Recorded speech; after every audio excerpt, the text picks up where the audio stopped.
overall naka 120 ta guys, no? 20, 30, 30, 30. Sakit.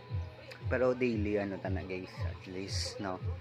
May hindi ka mamingaw, no? Tapos may achievement ka. Kapati ko daan nga invest. Gusto mo na invest gid sa kagalingon. Katinigulang na tanong. So priority dapat kagalingon tagit. Pare sa gogbrata. Hindi lang obra sulisokton ka. Oh, balas ka guys.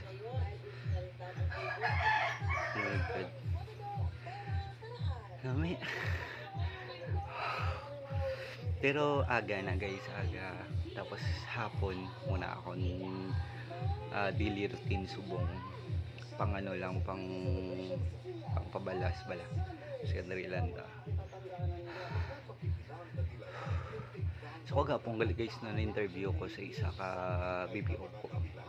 No? Interview ko kaso do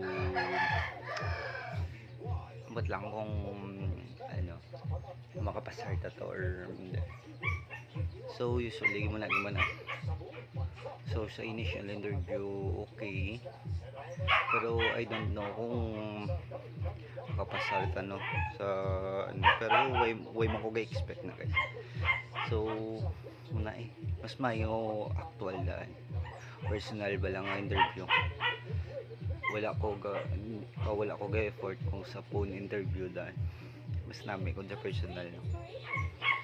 Muna siguro mambal sila ay wala man ni siya ano, siyempre sa phone lang na, pero kung mga personal ya hindi tama matag effort balas na guys, no? So muna guys sa siningad lang mo nila na so expect ka mo nga pangadlaw-adlaw na tanga routine. Oy, usan ligad daw. Bubra lang daw.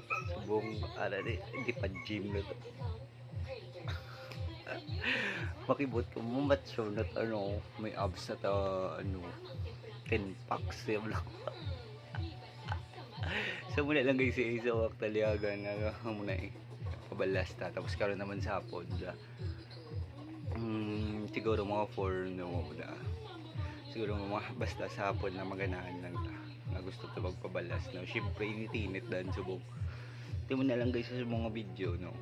So expect niya nga may pangadodlaw ta nga video, no? Nami